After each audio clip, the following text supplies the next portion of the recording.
तू कधी स्वतःला शोधायचा प्रयत्न केलायस का? आणि कळलंय की तूच सापडत नाहीयेस? ऐक मग ही स्टोरी.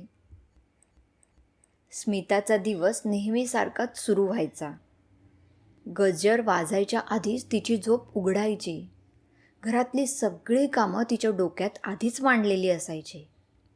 स्वयंपाकघरात गॅस लावतानाच ती मनात दिवसाचं प्लॅनिंग करत असायची. कुणाला काय हवं आहे, कोणत्या वेळी काय करायचं आहे, सगळं. घरात सगळं व्यवस्थित चालू होतं आणि त्यात तिचा मोठा वाटा होता. सासू सासऱ्यांना वेळेवर जेवण देणे, मुलांचे डबे कधी चुकायचे नाहीत. रोहनला त्याचा चहा नेहमी त्याच कपात मिळायचा, शिवाय हातात मिळायचा. कोणालाच काही तक्रार नव्हती. पण एक गोष्ट कुणाच्या लक्षात आली नाही. स्मिता हळूहळू कमी होत चालली होती. दिवस भरत होता, काम पूर्ण होत होती, लोक खुश होते. पण दिवस संपताना तिच्या आत एक रिकामी जागा वाढत होती. एकदा दुपारी घर शांत होतं. मुलं शाळेत, रोहन ऑफिसमध्ये. स्मिता थोडा वेळ बसली. काही कारण नव्हतं, पण उठावंसंही वाटत नव्हतं. तिने आजूबाजूला पाहिलं. सगळं व्यवस्थित होतं, पण तिला आतून काहीतरी विस्कटल्यासारखं वाटत होतं. तिला अचानक आठवलं, लहानपणी तिला पेंटिंग करायला खूप आवडायचं.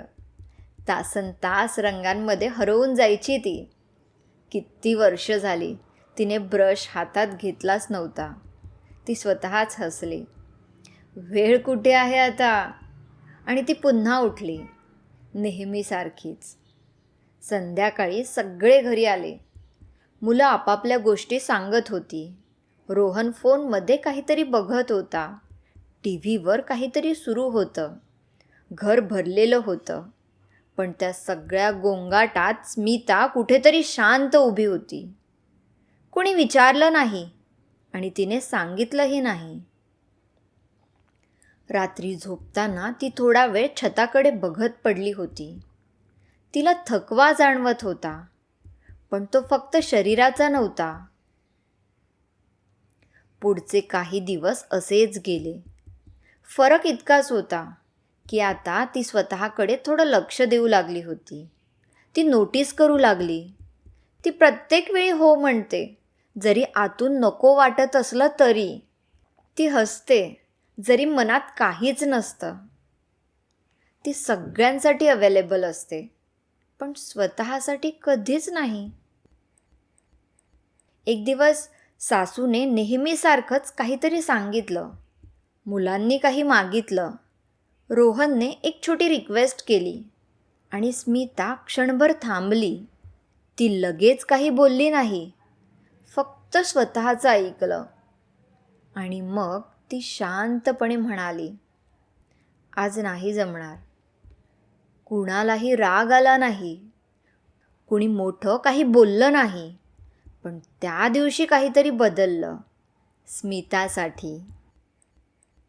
त्या दिवशी तिने स्वतःसाठी वेळ काढला.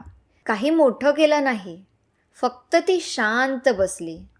खूप दिवसांनी तिला स्वतःसोबत ऑकवर्ड वाटत होतं. जसं एखाद्या जुन्या ओळखीच्या माणसाशी अचानक भेट झाली तर वाटतं तसं. हळूहळू ती पुन्हा स्वतःला ओळखायला लागली. छोट्या छोट्या गोष्टींमध्ये, कधी 10 मिनिटं पेंटिंग, कधी शांतपणे चहा पिणं, कधी काहीच न करणं. घरात काही मोठा बदल झाला नाही, सगळं चालूच होतं. पण एक फरक होता. आता स्मिता सगळ्यांसाठी होतीच, पण ती स्वतःसाठीही थोडी उरली होती. आणि कदाचित इतकंच पुरेसं होतं. कधीकधी नात्यांची प्रायोरिटी ठरवताना आपण सगळ्यांना जागा देतो, पण स्वतःला विसरतो. आणि मग आयुष्य चालू राहतं, पण आपण त्यात नसतो.